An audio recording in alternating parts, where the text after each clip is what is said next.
Start करूया आपण. पण आता सिंपल आपलं पूर्ण डेटाबेस कनेक्टिव्हिटी बघूया. म्हणजे बेसिक मी प्लेन कोडिंग नायटरचं 3rd व्हर्जन डायरेक्ट डाउनलोड केलेलं आहे.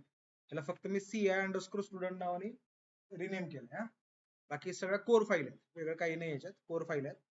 आता याच्यामध्ये पहिली ऍप्लिकेशन मधली जाऊन कॉन्फिग मध्ये आपली डिफॉल्ट रूट मध्ये पहिले आपला डिफॉल्ट कंट्रोल कुठला, वेलकम.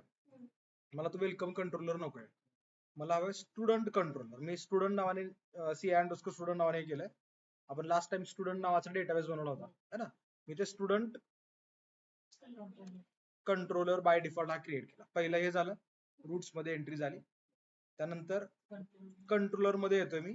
या कंट्रोलर मध्ये येऊन हा वेलकम डॉट PHP चा जो कंट्रोलर आहे, याला पण याच्यातलाच डेटा कॉपी करूयात आणि नवीन एक कंट्रोलर बनवूयात. कंट्रोलर मध्ये स्टुडंट कंट्रोलर डॉट PHP, आणि या स्टुडंट कंट्रोलर मध्ये तोच कोड कॉपी पेस्ट केला. फक्त इथं आपण स्टुडंट कंट्रोलर रिनेम करणार आहोत. स्टुडंट कंट्रोलर रिनेम केलंय, CI_कंट्रोलर हे असणारच आहे. आणि याच्यामध्ये बाय डिफॉल्ट इंडेक्स फंक्शन. आता या इंडेक्स मध्ये वेलकम मेसेज नावाचा आपला व्ह्यू होता. तर वेलकम मेसेजच्या व्ह्यूच्या ऐवजी मी होम पेज बनवतो. ठीक आहे, होम पेज बनवतो. आता या होम पेज कशामध्ये आहे, व्ह्यू मध्ये आहे. तर आपण चाललोय व्ह्यू मध्ये. व्ह्यूज मध्ये वेलकम मेसेजचं डिफॉल्ट पेज होतं ना.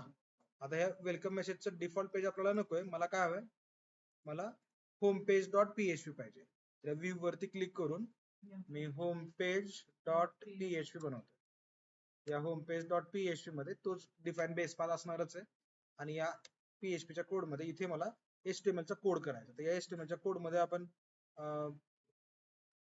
कुठलाही आपल्याला एक काम करतो, मी बुटस्ट्रॅपचा एक कोड कॉपी पेस्ट करतो. गेट बुटस्ट्रॅप, आणि गेट बुटस्ट्रॅप मधनं आपण एक कुठला तरी टेम्पलेट घेऊयात.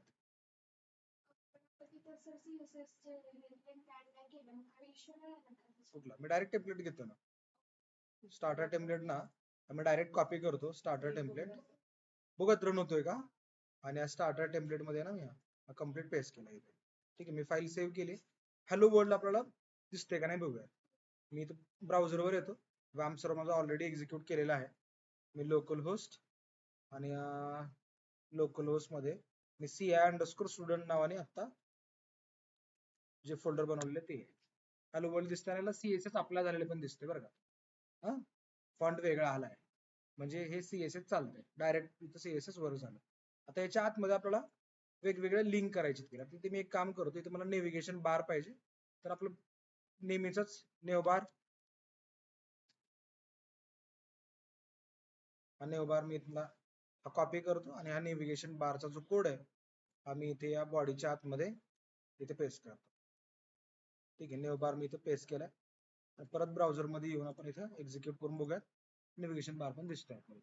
म्हणजे जे आपण आतापर्यंत बुटस्ट्रॅपचे यूज केलंय ते ऍज इट इज चालणार. मला फक्त काय दाखवायचं तुम्हाला, मला इथे एक फॉर्म घ्यायचा आहे, आणि या फॉर्मच्या आतमध्ये काही व्हॅल्यूज घ्यायचे, आणि त्या व्हॅल्यूज मला डेटाबेस मध्ये इन्सर्ट करून दाखवायचे, आणि इन्सर्ट केलेले मला डिस्प्ले पण करू. ठीक आहे, इथे तुम्हाला ज्या लिंक्स हव्या त्या लिंक्स तुम्ही इथं क्रिएट करू शकता. आता ही माझी डिफॉल्ट होम लिंक आहे ना. तर इथे मी होम म्हणजे माझं होम पेज डॉट PHP आहे. मी या होम वरती क्लिक केलं. होम पेज डॉट सॉरी ऍक्शनला लिहिलंय का मी, ऍक्शनला कुठल्या ऍक्शन आहे, ड्रॉप डाऊन मध्ये ऍक्शन आहे होम पेज. तर इथे होम पेज डॉट PHP मिळत नाही. या होम पेज डॉट PHP ला मला चेंज करावं लागेल. मग चेंज करण्यासाठी आपण htaccess मध्ये चेंजेस करतो बघा. htaccess ची फाईल. आता htaccess तू त्या दिवशी म्हणालीस बघ, htaccess आपली सर इथं नसतेच htaccess. htaccess एक फाईल असते ऍप्लिकेशन फोल्डर मध्ये इथं. तर ही एक htaccess फाईल असते सिस्टीम मध्ये पण इथं. आपल्याला htaccess कुठं बनवायची, इथे बाहेर बनवायची. मग ती htaccess फाईल मी इथे बाहेर बनवतो. .htaccess ही फाईल आपल्याला बाहेर बनवायची. आता ती htaccess ची फाईल जी आहे तुम्ही डायरेक्ट दुसरा आपला जो जुना फोल्डर होतो ना, त्या जुन्या फोल्डर मधनं मी htaccess ची फाईल मी कॉपी करतो, आणि ही ते मी पेस्ट करतो. ही फाईल सेव्ह केली. htAccess ही फाईल बाहेरची झाली बरं का, मी क्लोज केली. म्हणजे रूट मधली माझी ही htAccess ची फाईल ही झाली. मला ही आता नको. आता इथं मी होम पेज जे म्हणालो, इथे मला स्टुडंट कंट्रोलर मधली पाहिजे ना, स्टुडंट काय इथे काम करू आपण, href कट करू आपण आणि आपली लिंक जी आहे ना होम ना, ही होम, या होम मध्ये आपण इथं या लोकेशनला टाकूया. ठीक आहे. त्यानंतर लिंक आपली आहे, या लिंकच्या ठिकाणी आपण शो डेटा नावाचा किंवा शो नावाचे लिंक करूयात क्रिएट. जो डेटा मी इन्सर्ट केला तुम्हाला शो करण्यासाठी मी ती लिंक केली. आणि इथे एक काम करूयात आपण href मध्ये student controller slash show data dot php नावाची फाईल. आपण होम पेज डॉट php करायची गरज नाही, नुसतं स्लॅश होमपेज आपलं हे असेल. तसं शो डेटा पण आपलं एक फंक्शन असेल. फाईल मी क्रिएट केली या दोन्ही, आणि इथे आपण बॅकला जाऊयात. फाईल होमला स्टुडंट कंट्रोलर स्लॅश होमपेज. आता इथं होमपेज डॉट php आहे ना, बॅक पेज माझा student controller slash index dot php slash. आपण डिफॉल्ट चेंज केलाय ना,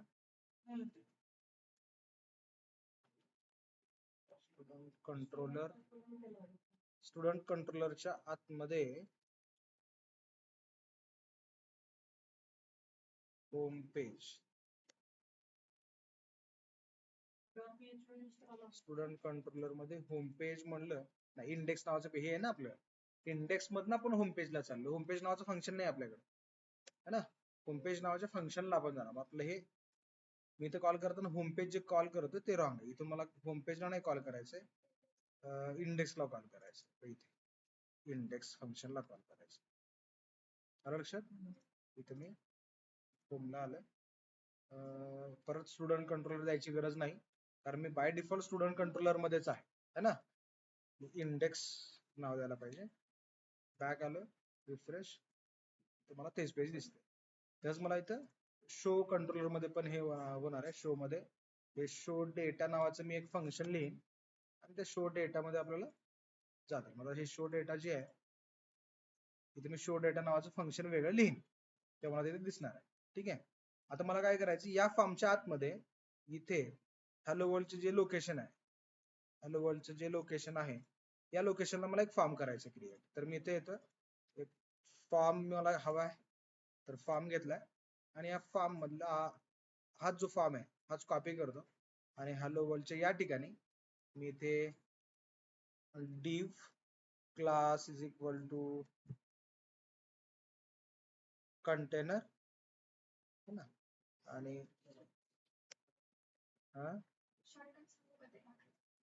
कशाच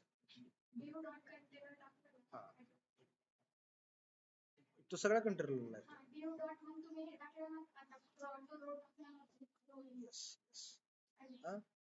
div class is equal to container लिहिला आपण, आणि या कंटेनरच्या आतमध्ये आपल्याला कॉलम्स रो करायचा आहे.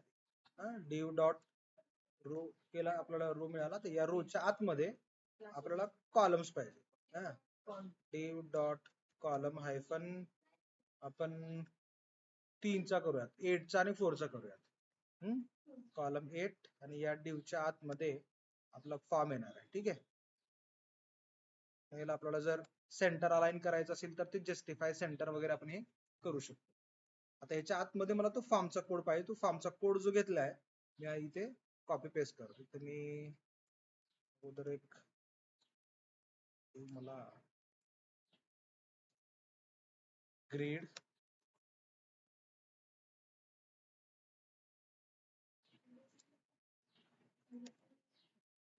या ग्रीड सिस्टीम मध्ये काय आलं का, कुठल्याही क्लाससाठी वर्क करतं ते.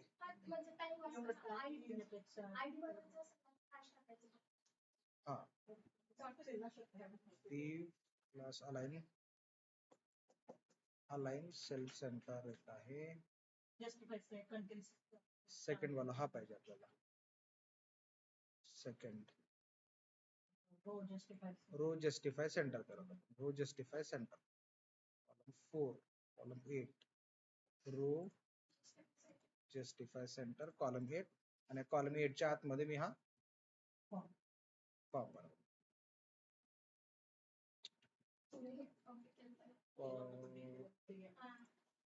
फॉर्म कॉपी आणि हा पेस्ट, फाईल सेव्ह, ब्राउझर मध्ये येऊन हा फॉर्म दिसतो. आता माझ्याकडे स्टुडंट नावाचा डेटाबेस आहे ना, CI_student स्टुडंट नावाचा डेटाबेस. आता या डेटाबेसला आधी आपण लिंक करूयात. ठीक आहे, नंतर या फॉर्म मध्ये काय चेंजेस करायचे ते करूयात. तर डेटाबेसला जे तुम्हाला लिंक करायचंय, त्या डेटाबेसला लिंक करण्यासाठी आपण आपल्या कॉन्फिग नावाच्या फोल्डर मध्ये जाऊयात. इथे डेटाबेस आहे, या डेटाबेसच्या आतमध्ये चेंजेस करूयात आपण. लोकल होस्ट आहे, युजर नेम माझा रूट आहे, त्यानंतर पासवर्ड काहीच नाहीये, डेटाबेस CI_student हे डेटाबेस नेम आहे. आपल्या इथे पोर्ट दिलेला नसतो बरं का, तर इथे आपल्याला पोर्ट ऍड करायचा असतो आपला, है ना. तर हा पोर्ट माझ्या केसमध्ये आहे 3608. तुमच्या केसमध्ये जर हा 3606 डिफॉल्ट असेल ना, तर तो द्यायची गरज नाही. आपण लास्ट टाइम बघितलंय, आपलं एरर यायचं, कनेक्टिव्हिटी झालेली आहे. आता जर मी हे करून जर मी इथं रन केला आणि मला जर एरर आली, तर ती मग प्रॉपर चेक व्हायला पाहिजे, इथे एरर नाही यायला पाहिजे. ऑटो लोड मध्ये आपल्याला व्हॅल्यू डेटाबेस टाकायचे. आपल्याला या ऑटो लोड मध्ये लायब्ररी मध्ये डेटाबेस बरोबर, एवढीच कॉन्फिगरेशन आहे. झालं. आता आपल्याला इथं डेटाबेसची फाईल झाली, ऑटो लोडची झाली. या फाईल मध्ये आलो मी. आता या फाईल मध्ये काय आपल्याला युजर कडनं काय काय घ्यायचं बघा. आपला जो डेटाबेस आहे, या डेटाबेस मध्ये स्टुडंट टेबल मध्ये रोल नंबर, नेम आणि मोबाईल 3 गोष्टी घ्यायच्या. तर त्यासाठी आपण इथे तसे टेक्स्ट बॉक्सेस बनवूयात. इथे मला रोल नंबर पाहिजे स्टुडंटचा. रोल नंबर मध्ये इनपुट टाईप ईमेलच्या ऐवजी input type text. Form control हे सगळं राहू द्यायचं, काही प्रॉब्लेम नाही आपल्याला, याची काही गरज नाही आता. ठीक आहे, रोल नंबर, त्यानंतर स्टुडंटचं नाव, नेम, या नेमच्या आतमध्ये input type text, form control. ठीक आहे, आणि याला पण आपल्याला नेम प्रत्येक ठिकाणी देऊयात आपण. नेम txt नेम, याला आपण नाव देऊया txt roll name is equal to txt roll txt, हा काही द्या. आणि हीच डी मी परत एकदा कॉपी करतो, कॉपी करून इथे पेस्ट आणि मोबाईल आणि txt मोबाईल, आणि या बटनच्या क्लिकवर चेकबॉक्स वगैरे आपल्याला काही नकोय, चेकबॉक्स हा काढून टाकला मी. Input type submit, button submit झालं. सबमिट आता कॅप्शन लिहिलेलं आहे. आणि इथे फॉर्म टॅग मध्ये आपल्याला ऍक्शन जी मेन्शन करायची, form action is equal to, आता इथं ऍक्शन मध्ये मला हा जो काही डेटा इथे येणार आहे, तो डेटा मला कुठे पास करायचा आहे, तो डेटा मला पास करायचा आहे इन्सर्ट डेटा नावाचं मी एक हे लिहिणार आहे, फंक्शन लिहिणार आहे कंट्रोलर मध्ये. त्या इन्सर्ट डेटा या कंट्रोलरला मी डेटा पास केला. ऍक्शन मध्ये मी इन्सर्ट डेटा असं लिहिलंय. आता इन्सर्ट डेटा काय असेल, तर कंट्रोलर मध्ये फंक्शन असेल, आणि मेथड इज इक्वल टू मी गेट लिहितो. गेट पोस्ट काय लिहिलं तरी चालणार आहे, कारण इथं आपण इनपुटच यूज करायचं. हा, इथनं मी हा डेटा पुढे सेंड करतो. फक्त मी एवढं करतोय आधी. फाईल मी जी सेव्ह केली आहे ती आता आपण इथं रिफ्रेश केलं वगैरे,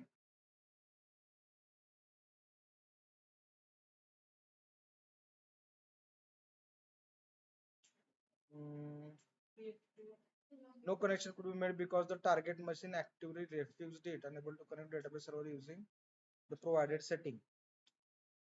काय प्रॉब्लेम आहे? सेटिंग्स बरोबर केलेत की आपण? 3630 किती टाकला मी? 3608 टाकलाय. 36 टाकलाय का? 3608 36 नाहीये, पोर्ट नंबर माझा 3308 आहे. 33 टाकायचा. 3308 3308. ठीक आहे. Role number, name, mobile. आता इथे जर तुम्ही बघितलं ना, आता मी तो रोल नंबर टाकला सपोज 25, नेम टाकले सपोज मोहन, मोबाईल नंबर असा काहीतरी रॅन्डम टाकलाय आणि ते सबमिट बटनवर क्लिक करतो. तर इथं बघितलं तुम्ही, तर इथून मी स्टुडंट कंट्रोलरला चाललोय, तिथून आतमध्ये इन्सर्ट डेटाला चाललोय आणि इन्सर्ट डेटाच्या पुढे माझा हा डेटा चाललाय. तर इन्सर्ट डेटा नावाचं फंक्शन मला माझ्या कंट्रोलर मध्ये पाहिजे. आता इथे नॉट फाउंड आलंय. मग इन्सर्ट डेटाचा कंट्रोलर मला इथे क्रिएट करायचं. तर इथं मी कंट्रोलर मध्ये एक ते फंक्शन बनवते, पब्लिक फंक्शन इन्सर्ट डेटा नावाचं हे फंक्शन, आणि इन्सर्ट डेटा फंक्शन मध्ये मला डेटा आता तो रीड करा. कुठला डेटा कॅप्चर करायचा आहे? जो URL मधनं आलाय तो डेटा. तो आलेला डेटा मला कसा मिळतो? दिस वरून इनपुट, आणि इनपुट वरनं कोणत्या मेथडने डेटा आलाय? गेट वरनं. कुठल्या TXT रोल या टेक्स्ट बॉक्स मधला डेटा पाहिजे, बरोबर का? TXT रोल या टेक्स्ट बॉक्स मधला मला डेटा पाहिजे. आता तो डेटा मिळाला आणि हा जो डेटा आहे तो डेटा मला इथल्या एका व्हेरिएबल मध्ये ठेवायचा.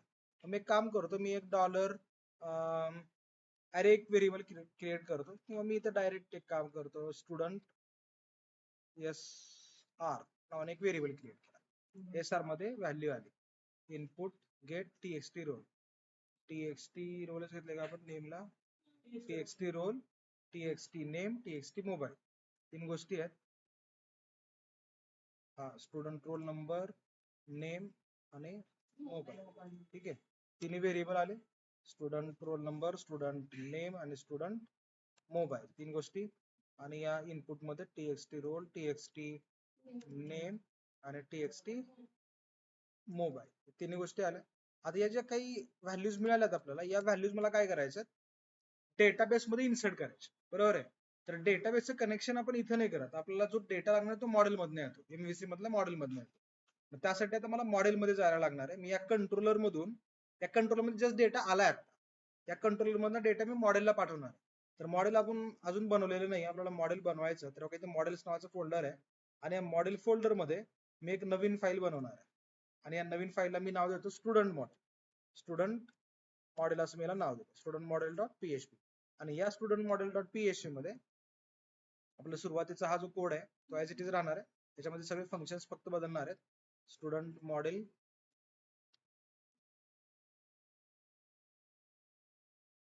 नाव बदलूयात आपण, हे स्टुडंट मॉडेल एक्सटेंड्स मॉडेल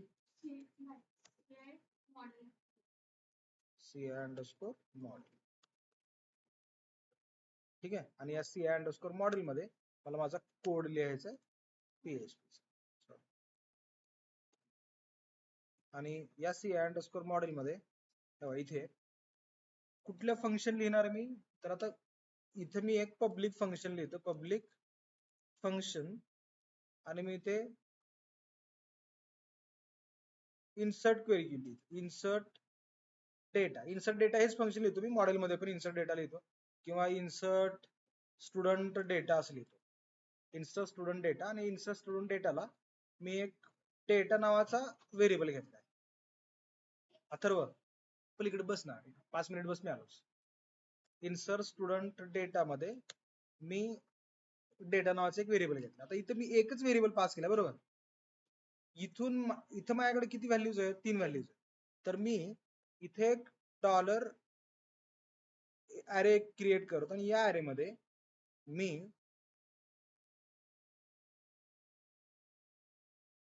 आपल्या डेटाबेस मध्ये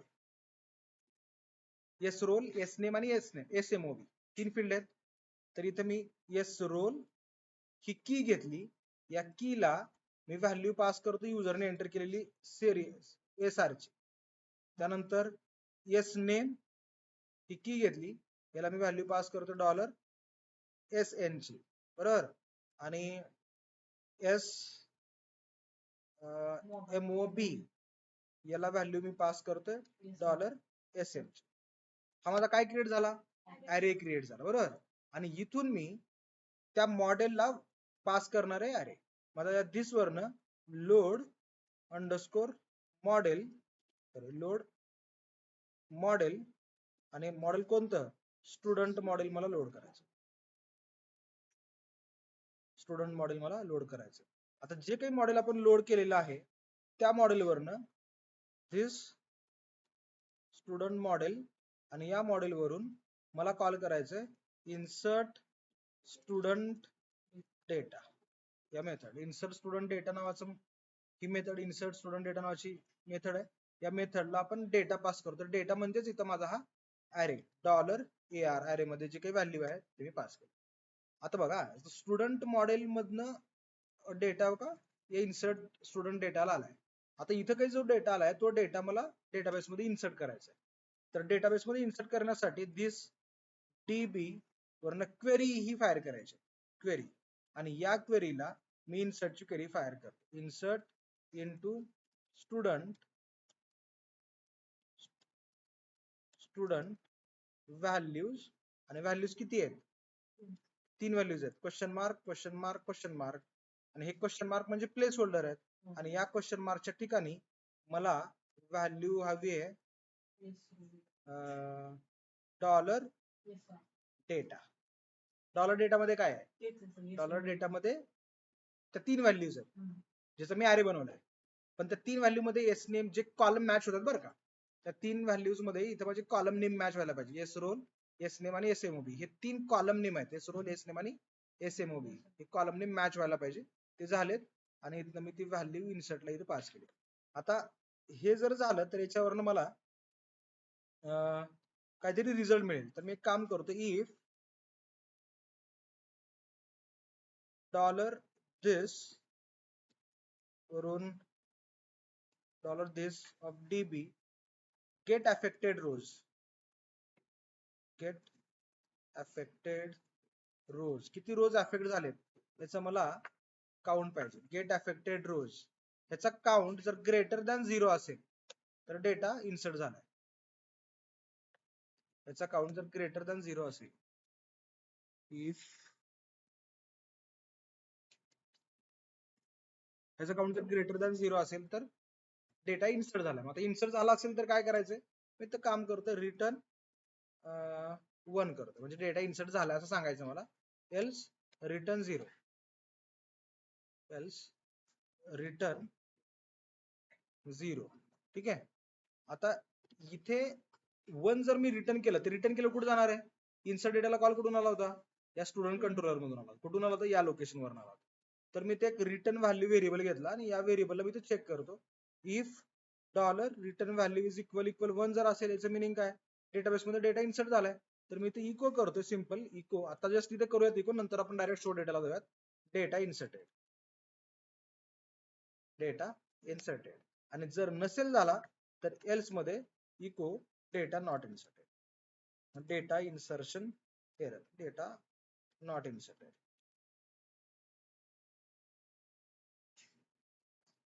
ठीक आहे. फाईल मी सेव्ह करतोय. परत ब्राउझरवर येऊयात, बॅक, रिफ्रेश, रोल नंबर. आता माझ्याकडे काही डेटा ऑलरेडी आहे, 1, 2, 100 आणि 101 असा डेटा आहे. तर मी 102 नेम सुरेश आणि मोबाईल नंबर असं काहीतरी रॅन्डम आपण टाकतोय आणि सबमिट वरती क्लिक करतो. गेट अफेक्टेड रोजला प्रॉब्लेम आहे, डेटाबेस मध्ये डेटा इन्सर्ट झालेला दिसतोय. गेट अफेक्टेड रोज या फंक्शनला प्रॉब्लेम आहे, पण डेटाबेस मध्ये डेटा आपला इन्सर्ट झालाय. त्यापेक्षा मी तर get DB get affected rows काय एरर आली? Call to undefined method get affected रोज.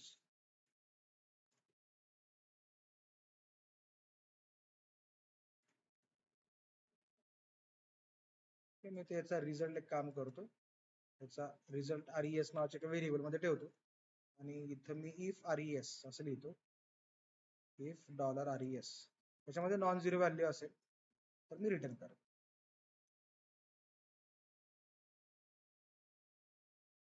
परत एकदा बॅक चाललोय, रिफ्रेश. 103 रुपेश,